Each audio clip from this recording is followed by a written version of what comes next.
Hello दोस्तों, यह इस कहानी का आखिरी भाग है। जैसा कि आपने इस कहानी के अब तक के भागों में देखा, सुमन, मैं अपने बेटे की दूसरी शादी करवाना चाहती हूँ। जब से तू आई है तब से तूने मुझे और मेरे बेटे को एक भी सुख नहीं दिया है।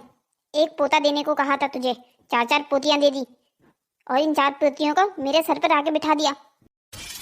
अगर मैं और मेरा बेटा तेरे भरोसे रहे ना तो तू तो यहाँ घर में लड़कियों की लाइन लगा देगी। इसलिए अब मैंने ये फैसला लिया है, मैं अपने बेटे की दूसरी शादी करवाऊंगी जो मुझे एक पोता दे सके और मेरे घर का वंश आगे बढ़ा सके। सुषमा, एक अच्छी सहेली होने के नाते मैं तुझे एक बड़ा जिम्मेदारी वाला काम दे रही हूँ। हाँ हाँ बोल उर्मिला, मैं तेरी कैसे मदद कर सकती हूँ?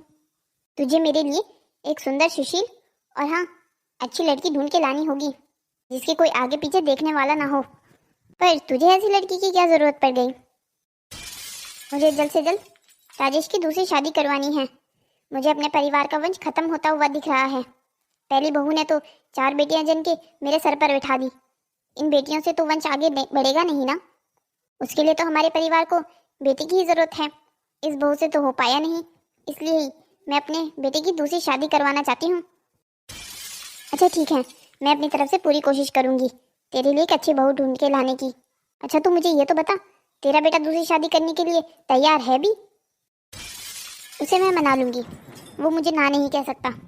तू तो बस एक लड़की को ढूंढने का काम कर। माँ, आखिरकार आप चाहती क्या है मुझसे? मैं आपको कितनी बार बता चुका हूँ, मैं दूसरी शादी नहीं करना चाहता। मेरी शादी पहले ही हो चुकी है। तुझे मेरी कसम है, तुझे ये शादी करनी ही होगी। माँ, मेरी बीवी है, बच्चे हैं, मैं उन्हें नहीं छोड़ सकता। तुझे उन्हें छोड़ने के लिए कह कौन रहा है? तूने मत छोड़, मैं तो तेरी दूसरी शादी करवाने की बात कर रही हूँ, पहली बीवी को छोड़ने की नहीं। भगवान का दिया हुआ सब कुछ है हमारे परिवार के पास। हम इतने लायक हैं कि हम इतने लोगों को अच्छे से पाल सके। तुझे तो बस ये शादी करनी है जिससे मुझे एक पोता मिल सके, तो तुझे एक बेटा जो हमारे परिवार के वंश को आगे बढ़ा सके। पर माँ, इस बात की क्या गारंटी है कि अगर मैंने दूसरी शादी की तो मुझे बेटा ही होगा? इस बार बेटा ही होगा, तू चिंता मत कर, तू तो बस दूसरी शादी कर। रागिनी, तुम यहाँ क्या कर रही हो? राजेश, ये सवाल तो मैं भी तुमसे पूछ सकती हूँ, तुम यहाँ क्या कर रहे हो? मैं तो मेरी होने वाली बीवी से मिलने आया हूँ। तो मैं भी अपने होने वाले पति से मिलने आई हूँ। क्या तुम मजाक तो नहीं कर रही हो ना? मेरी माँ और आंटी ने तुम्हें ढूंढा है मुझसे दूसरी शादी करने के लिए? हाँ, चौंक गए ना तुम भी। तुम्हारी माँ ने मुझे शादी से पहले इसलिए इनकार कर दिया था क्योंकि मैं तुम्हारी गर्लफ्रेंड रह चुकी थी और मेरे आगे पीछे कोई देखने वाला नहीं था, कोई परिवार में लोग नहीं थे। इसलिए तुम्हारी माँ ने मुझे उस समय अपने घर की बहू बनाना उचित नहीं समझा। और आज देखो भाग्य का खेल, तुम्हारी माँ ने मुझे ही ढूंढा तुम्हारी दूसरी शादी करवाने के लिए। रागिनी, पर हमें अलग हुए तो 8 साल से ज्यादा हो गए हैं, तो तुमने क्या अभी तक शादी नहीं की थी? नहीं, तुम्हारे जाने के बाद कभी किसी पे दिल ही नहीं आया। क्या तुम सच कह रही हो? अगर सच ना कह रही होती तो आज क्या तुम्हारे सामने ही हूँ दूसरी शादी करने के लिए तैयार खड़ी होती। हाँ, ये बात भी तुमने बिल्कुल सही कही। बेवकूफ इंसान, इसे लगता है कि मैं आज भी इससे प्यार करती हूँ, इसलिए इससे दूसरी शादी करना चाहती हूँ। इसे क्या पता कि मैं ये दूसरी शादी सिर्फ अपनी बेइज्जती का बदला लेने के लिए करना चाहती हूँ।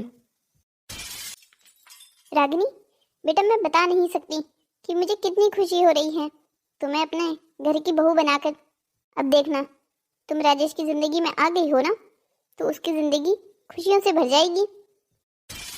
चलो ठीक है, तुम दोनों थक गए होंगे, तुम दोनों आराम करो। सुमन, इससे पहले कि मैं अपने गृहस्थ जीवन की शुरुआत करूं, मैं तुमसे कुछ बातें करना चाहती हूँ। हाँ कहो रागिनी, क्या बात करनी है तुम्हें?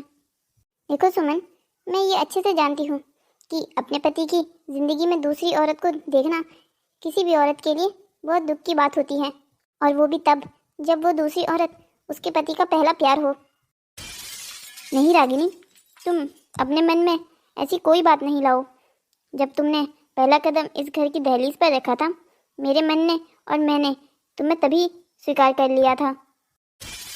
फिर भी मैं तुम्हें ये बात बताना ज़रूर चाहूँगी कि मैं ना तो कभी तुम्हारी जगह लेने की कोशिश करूँगी और ना ही ले पाऊँगी।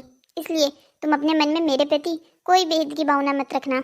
अरे वाह लड़कियों, तुम दोनों ने तो अभी से अपनी टीम बना ली है। ये तो बहुत अच्छा है। अगर तुम दोनों एक दूसरे का ऐसे ही साथ देती रहोगी तो मेरे लिए भी बहुत अच्छा हो जाएगा। ना घर में कलेश होंगे और ना ही मुझे टेंशन लेने की ज़रूरत पड़ेगी। रागिनी, तुम मेरा कॉल क्यों नहीं उठा रही थी? तुम्हें पता भी है मैं कितना परेशान हो गया था तुम्हारे लिए। राघव, तुम कैसी बातें कर रहे हो? क्या तुम भूल गए हो अब मेरी शादी हो चुकी है?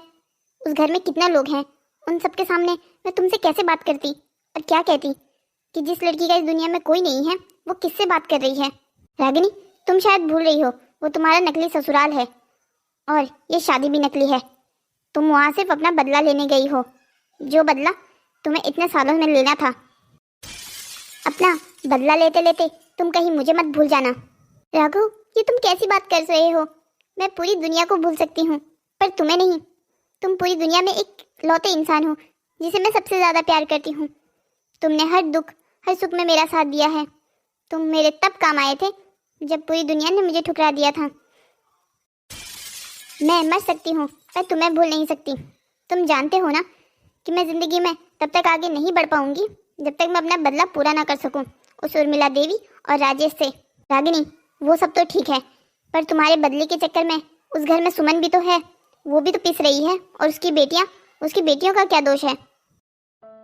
हाँ, तुम बिल्कुल ठीक कह रहे हो। मुझे अगर किसी का लिए दुख है तो सिर्फ सुमन और सुमन की बेटियों के लिए। पर अब मैं भी क्या करूं? गेहूं के साथ घुन तो पिस ही जाता है ना। तुम्हें पता है मुझे उस लड़की की बहुत दया आती है। उसकी सास कितनी चालाक औरत है। देखो ना, उस बेचारी की 4 बेटियां क्या हुई तो उसने अपने बेटे की दूसरी औरत से शादी करवा दी। 21वीं सदी में भी ऐसी औरतें होती हैं? मुझे तो विश्वास नहीं हो रहा था। पर हमारे प्लान के लिए तो ये अच्छा ही हो गया ना। अगर वो अपने बेटे की दूसरी शादी ना करवाती तो फिर तुम अपना प्लान कैसे पूरा कर पाती? तुम राजेश की ज़िंदगी में वापस कैसे जाती और कैसे उससे और उसकी माँ से अपना बदला ले पाती? हाँ, ये तो तुम बिल्कुल ठीक कह रहे हो। मेरे लिए तो ये अच्छा ही हुआ।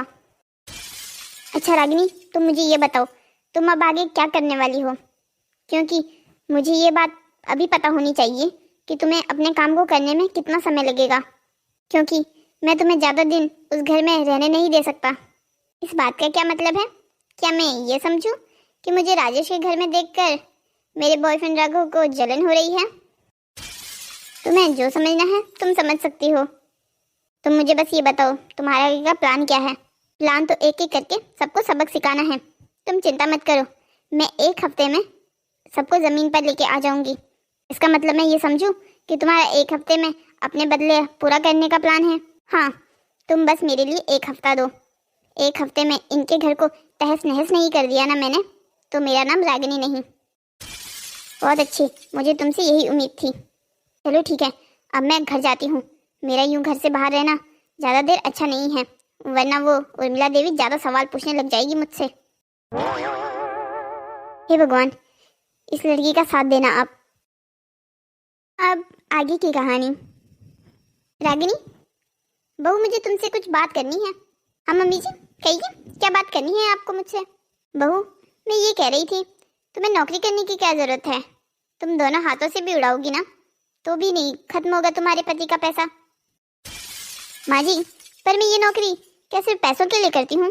मैं नौकरी अपने आत्मसम्मान के लिए करती हूँ, समाज में इज्जत पाने के लिए करती हूँ। अरे राजेश राठौर की बीवी हो तुम, समाज में इज्जत क्या कम है ये?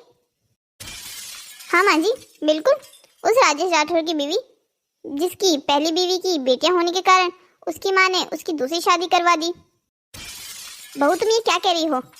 तुम्हें समझ आ भी रहा है कि तुम अपनी बातों से मेरी बेइज्जती करने की कोशिश कर रही हो? हाँ माँ जी, मुझे तो बिल्कुल समझ में आ रहा है कि मैं क्या कह रही हूँ। तो अगर समझ में आ रहा है तो मेरी बात भी कान खोलकर सुन लो। आज के बाद तुम नौकरी नहीं करोगी। इस घर में वही होता है जो मैं चाहती हूँ, और मैंने अब कह दिया ना, तुम नौकरी पर नहीं जाओगी तो मतलब नहीं जाओगी। माँ जी, मैं तो नौकरी छोड़ने से रही। लगता है आपका समय बदलने वाला है इस घर में। वैसे भी मैंने ये नौकरी खैरात में नहीं पाई है कि मेरे बाप दादा मुझे नौकरी छोड़कर चले गए थे। मैंने ये नौकरी अपनी मेहनत से ली है और मैं इसे इतनी आसानी से तो छोड़ सकती नहीं। माँ जी, रागिनी को नौकरी करने दीजिए ना। वैसे भी घर का काम करने के लिए तो मैं हूं ना। तुझे बोलने के लिए कहा किसी ने बीच में? तेरी राय पूछी क्या किसी ने? अगर नहीं पूछी है तो क्यों बीच में बोल रही है?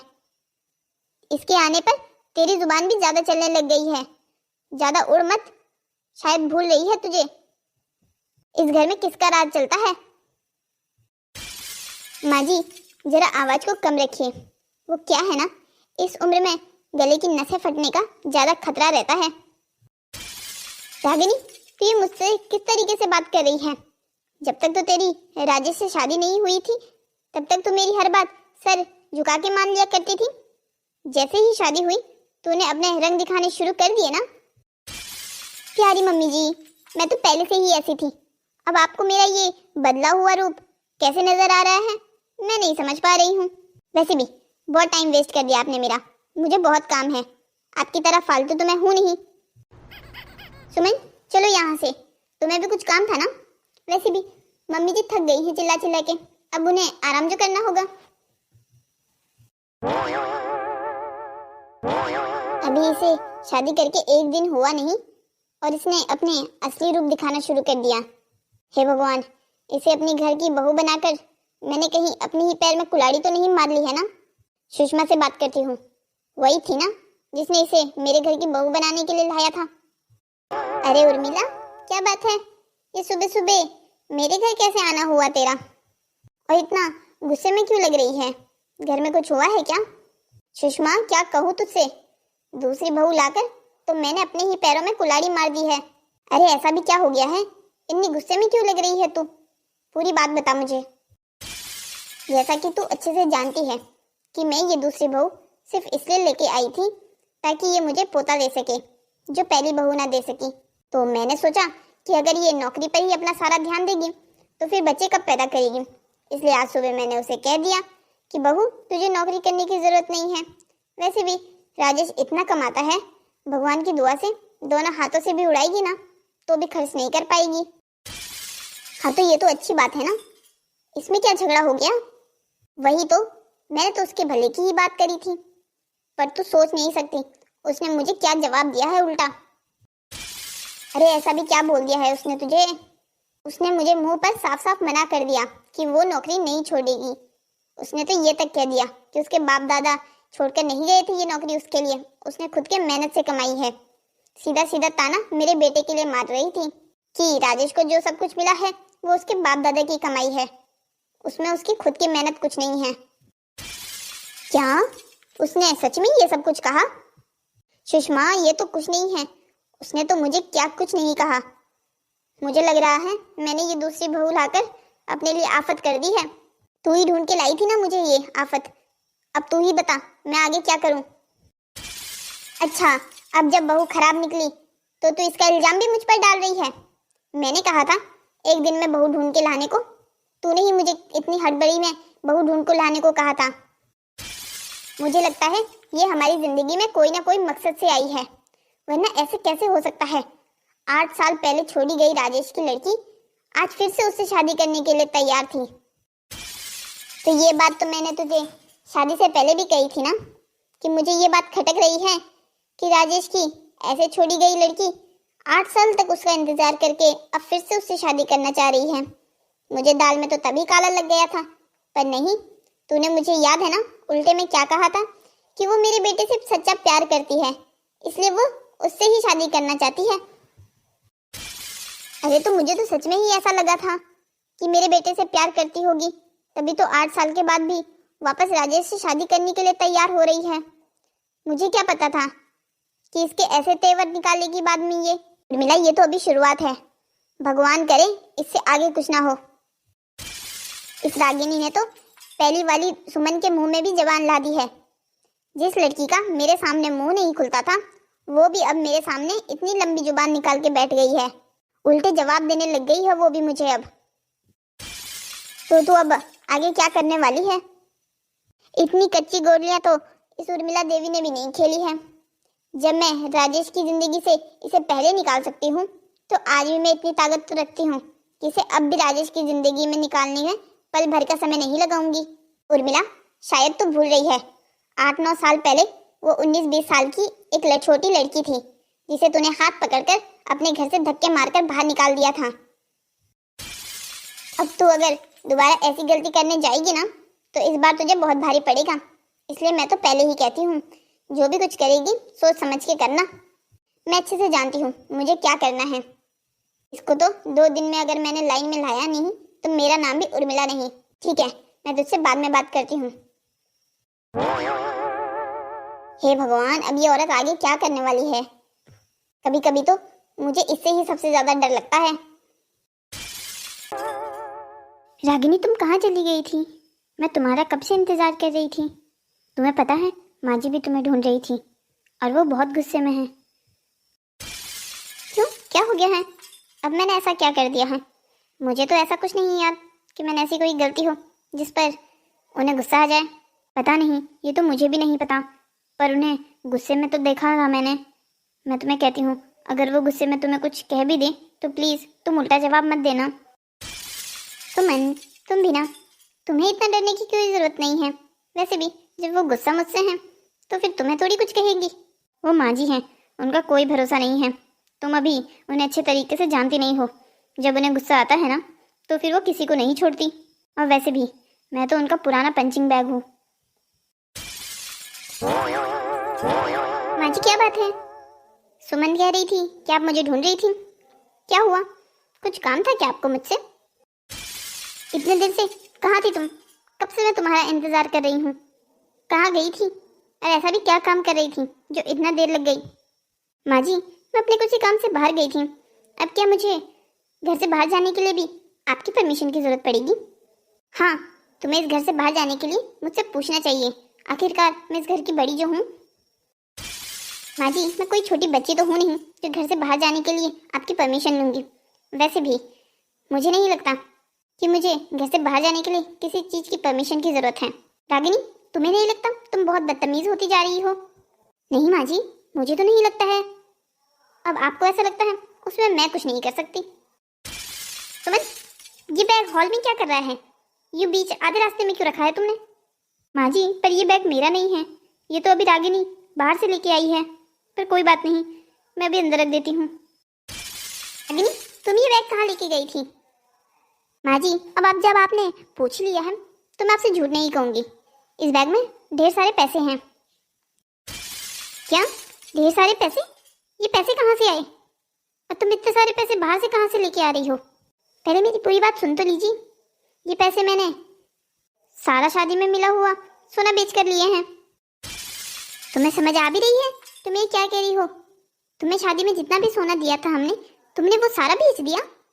हाँ माँ जी, तो इसमें इतना गुस्सा होने की क्या जरूरत है? बेच दिया मैंने, मेरा था वो सोना, तुम्हारा नहीं था वो। हमने तुम्हें गिफ्ट दिया था शादी में। हाँ, तो मैंने इस बात से कब इनकार किया कि आपने नहीं दिया था? मुझे अच्छे से याद है, आपने ही दिया था शादी में तोहफे के तौर पर मुझे। तो अब जब आपने तोहफे के तौर पे दिया था तब तो वो मेरा ही हो गया था ना। अब उसे मैं बेचूं, फेंकूं या पहनूं, वो तो मेरी मर्जी होगी ना। वैसे भी मैं तो चूड़ियों के अलावा आज तक कुछ नहीं पहनती। मैंने उसका क्या करना था? घर में रखे रखे कौन सा उसका डबल हो जाना था, इसलिए मैंने बेच दिया। पर तुमने बेचा क्यों? तुम्हें अगर इतनी ही पैसों की जरूरत थी तो राजेश से ले लेती। और तुमने पूछा क्यों नहीं इतना बड़ा फैसला लेने से पहले? इतना सारा सोना तुमने एक पल में बेच दिया। माँ जी, कितनी बार समझाना पड़ेगा आपको? मुझे पैसों की जरूरत थी तो मैंने बेच दिया। आखिरकार तुम्हें इतने पैसों की जरूरत थी क्यों? वो क्या है ना माँ जी, मेरा एक बॉयफ्रेंड है, वो नया बिजनेस स्टार्ट करना चाहता है, तो फिर उसके लिए पैसों की जरूरत थी, इसलिए मैंने अपना सोना बेचकर ये पैसे ले आई। वो थोड़ी देर में इस घर में आता ही होगा, मैं उसे पैसे देकर अपना काम कर लूंगी। तुम्हें होश भी है? तुम कह क्या रही हो? तुम एक शादीशुदा औरत हो जिसे शादी करके 2 दिन भी नहीं हुए, और तुम ये कह रही हो कि तुम्हारा बॉयफ्रेंड है। अगर बॉयफ्रेंड ही था तो फिर मेरे बेटे से शादी करने की क्या जरूरत थी? माँ जी, आप भी ना कितनी भोली हैं। अगर मैं आपके बेटे से शादी नहीं करती तो ये पैसे कहाँ से लेती, और सबसे ज्यादा अपना बदला कैसे पूरा करती? बदला? कैसा बदला? ये किस बदले की बात हो रही है यहाँ पर? अरे पतिदेव, अच्छा है जो आप भी यहाँ आ गए। बेटा राजेश, इस डायन को हमने अपने घर की बहू बनाकर बहुत बड़ी गलती कर दी है। ये तो एक नंबर की चुड़ैल है, चुड़ैल। तुझे पता नहीं है ये हमसे बदला लेने आई है। पर किस बात का बदला? हमने तुम्हारे साथ ऐसा क्या बुरा कर दिया जो तुम हमारी जिंदगी में बदला लेने आई हो? शर्म नहीं आ रही है ये कहते हुए कि तुमने मेरे साथ ऐसा क्या किया जो मैं तुमसे बदला ले रही हूँ? तुम शायद भूल गए हो, तुमने मेरी जिंदगी के 8 साल बर्बाद कर दिए हैं। वो 8 साल जो मेरी जिंदगी में बहुत मायने रखते। तुमने और तुम्हारी माँ ने मुझे पूरी तरीके से तोड़ दिया था। आखिरकार मेरा दोष क्या था कि मेरा कोई परिवार नहीं है, आगे पीछे देखने वाला नहीं है? मैंने तो ऐसा नहीं चाहा था। तुम्हारी माँ ने कहा कि इस लड़की को मैं अपने घर की बहू नहीं बनाना चाहती, और तुमने भी झटपट मेरा हाथ छोड़ दिया। इसका मतलब ये सब कुछ तुम्हारी चाल थी। तुम हमारी जिंदगी में आई ही इसलिए ताकि हमारी जिंदगी बर्बाद कर सको। अरे पतिदेव, अभी बर्बाद की ही कहाँ है, अभी तो बर्बादी की शुरुआत है। अग्नि, पर इन सब में मेरी क्या गलती थी? मैंने तो तुम्हें अपनी बहन माना था, तुमसे बिल्कुल दिल से दिल का रिश्ता निभाया था। अमन, तुम्हारी इसमें कोई गलती नहीं है। अगर इस घर में मैंने किसी को अपना माना है तो वो तुम हो। इन सब में अगर कोई निर्दोष है तो वो सिर्फ तुम हो। तुम्हारी एक गलती है कि तुमने अपने आत्मसम्मान को बिल्कुल अपने पैरों के नीचे दबा के रखा है। अगर तुम में थोड़ा भी आत्मसम्मान होता ना, तो जिस दिन तुम्हारी सास ने अपने बेटी की दूसरी शादी सिर्फ इसलिए करवानी चाहिए कि उसको पोता चाहिए, तो उसी दिन तुम्हें ये घर छोड़कर चले जाना चाहिए था। पर नहीं, तुम ये सब कुछ देखती रही और साथ में सहती भी रही। रागिनी, तुम कहीं ना कहीं सच कह रही हो, मेरी भी गलती है। मैं अगर पहले ही जवाब दे देती ना, तो फिर शायद इनका ये सब कुछ करने की हिम्मत नहीं होती। तुम मेरी बीवी को भड़काना बंद करो और निकल जाओ मेरे घर से। अरे पतिदेव, इतने आसानी से आपकी जिंदगी में थोड़ी आई हूँ जाने के लिए। सारा सोना तो तुम बेच चुकी हो, अब इससे ज्यादा क्या चाहती हो?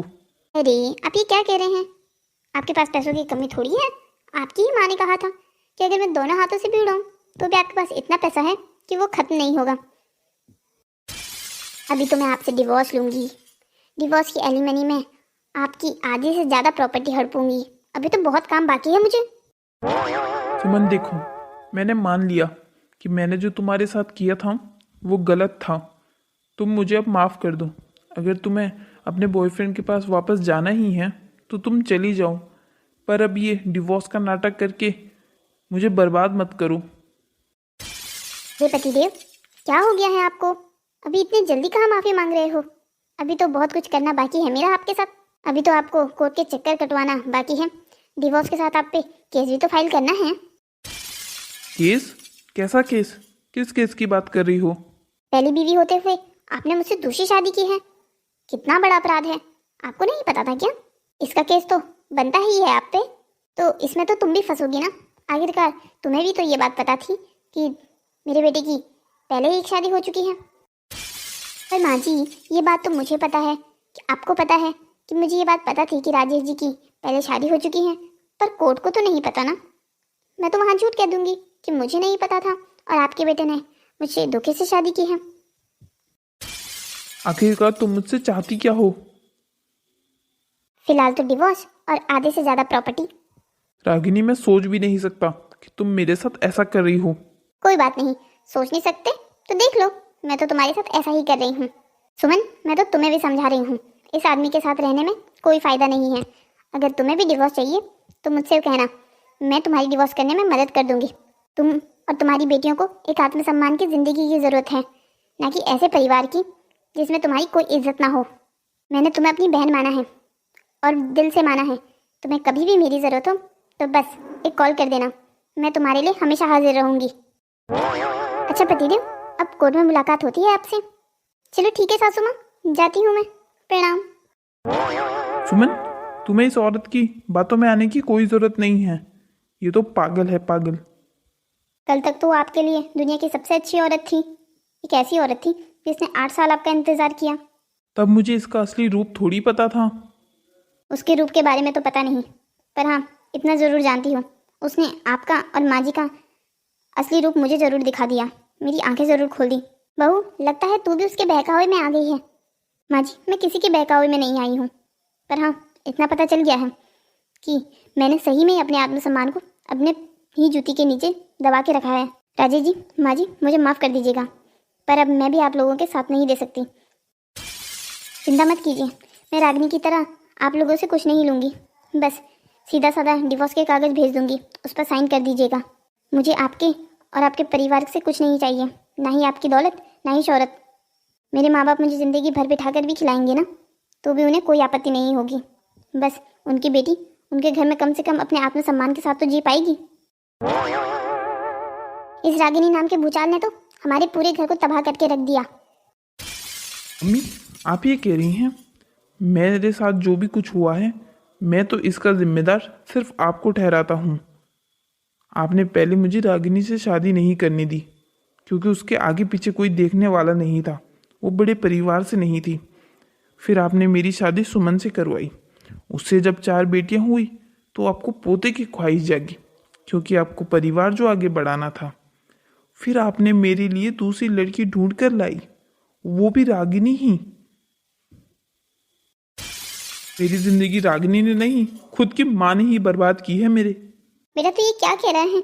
मैंने जो भी कुछ किया था वो तेरी भलाई के लिए किया था। हाँ, दिख रही है मुझे आपकी भलाई। कितनी भलाई की है आपने मेरी, इतनी ज़्यादा भलाई कर दी है। मैंने रागिनी को तो खोया ही, सुमन को भी खो दिया और साथ में अपनी 4 बेटियों को भी। दौलत शोहरत गई वो अलग बात। अगर आपको बेटे का लालच ना होता ना तो फिर आज हम अच्छी खासी जिंदगी जी रहे होते। आपको ही अपना वंश आगे बढ़ाना था। अगर आपको ये जिद ना होती तो फिर हमारी जिंदगी आज कुछ और होती। अब काटिएगा आप भी मेरे साथ कोर्ट के चक्कर। मुझे बुरा मानने की कोई जरूरत नहीं है। आखिरकार राजेश ने जो भी कहा वो सच्ची तो कहा। मैंने खुद के हाथों से अपने हंसते खेलते परिवार को खत्म कर दिया। हे भगवान, मुझे मेरी गलतियों के लिए क्षमा करना। हेलो दोस्तों, तो कैसी लगी आपको कहानी? आपको क्या लगता है रागिनी अपना बदला लेने में कामयाब रही या नहीं? इसका जवाब आप मुझे कमेंट सेक्शन में ज़रूर दीजिएगा। और ऐसी ही मज़ेदार कहानियों को देखने के लिए हमारे चैनल को सब्सक्राइब करें, शेयर करें और हाँ, कमेंट करना मत भूलिएगा।